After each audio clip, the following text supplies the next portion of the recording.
Hi, I'm Winter, and you might notice I am currently away from home.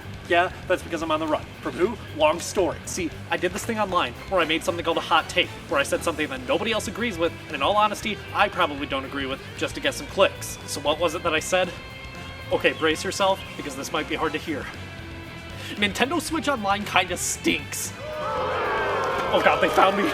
Online play and Nintendo games. It sounds like a match made in heaven, right? Sure. Right. Sure. Look, ever since the Nintendo 64, Nintendo has been cranking out fantastic multiplayer experiences. Things like Mario Kart, Super Smash Bros., Mario Party, Pac-Man Fever, but they were always restricted to pretty much just your own home. Sony and Microsoft both embraced online as a key part of their 6th generation systems, the PlayStation 2 and Xbox, while Nintendo said, well, we have Ikaruga. The GameCube didn't have any online capabilities built in, and the only way to do anything online was in Phantasy Star Online Episodes 1 and 2, and yeah, that's definitely the Sega game that every GameCube owner was itching to buy. There were also LAN capabilities in some games, most notably Mario Kart Double Dash, but that's not really what I or anyone else means when they're talking about online gaming. So then the Wii came around in 2006, and while it didn't have Ikaruga, I'm out. It did have built-in internet capabilities using Nintendo Wi-Fi connection and Wii Connect 24.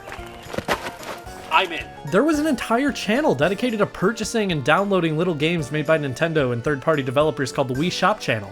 Let's see how it's doing now.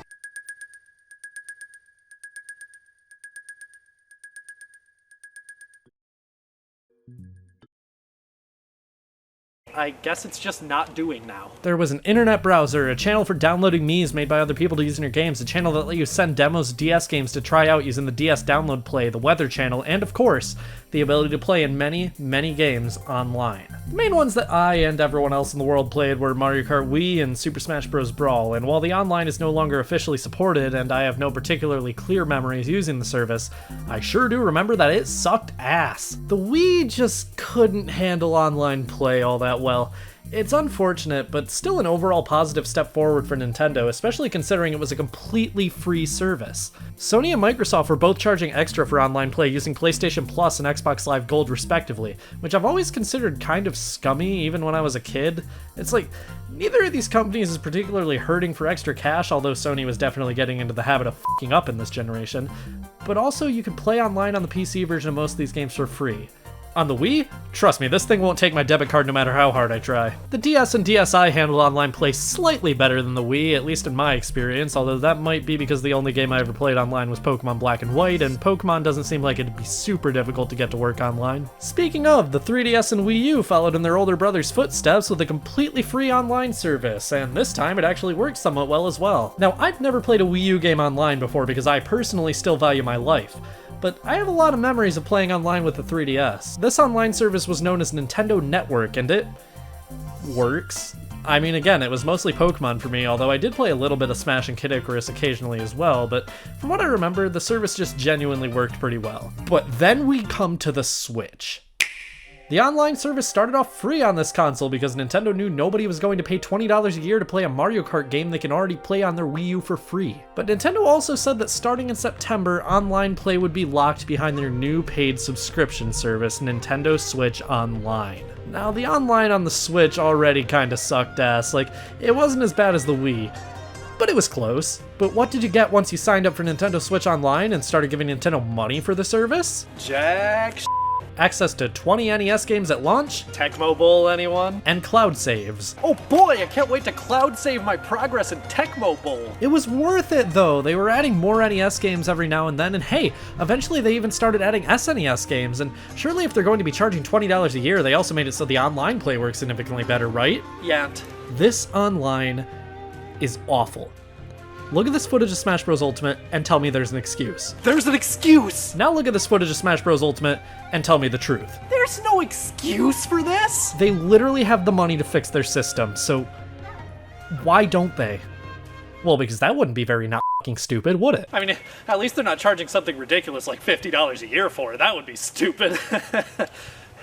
Okay, the jig is up, they're charging more. Nintendo Switch Online Plus Expansion Pass. They really have a knack for naming things, don't they? For 30 more bucks, you get access to some Nintendo 64 games, Dr. Mario 64, anyone? some Sega Genesis games, Contra Hardcore, anyone? and access to the Happy Home Paradise expansion for Animal Crossing New Horizons. Well, sign me up! Honestly, I don't think this is the worst deal in the world. Like, they've added a few more expansion passes for individual games to the list, including Mario Kart 8 Deluxe and Splatoon 2. They also already have a good chunk of the Nintendo 64 library here, considering nobody whose name didn't start with an N and end with Nintendo made anything of worth with Nintendo 64, so sure.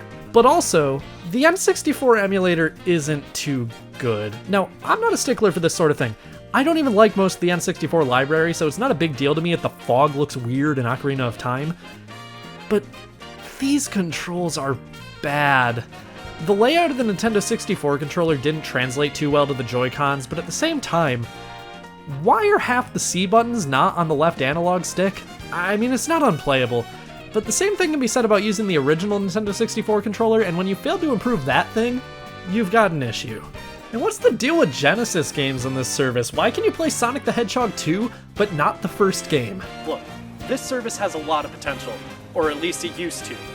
But Nintendo really just didn't put the time and effort into it that a service like this needs. So now Nintendo has idiots like me paying $50 a year to get their F-Zero X fix. So yeah, sorry for the hot take, but I'm not going to take it back. Don't like it? Sue me!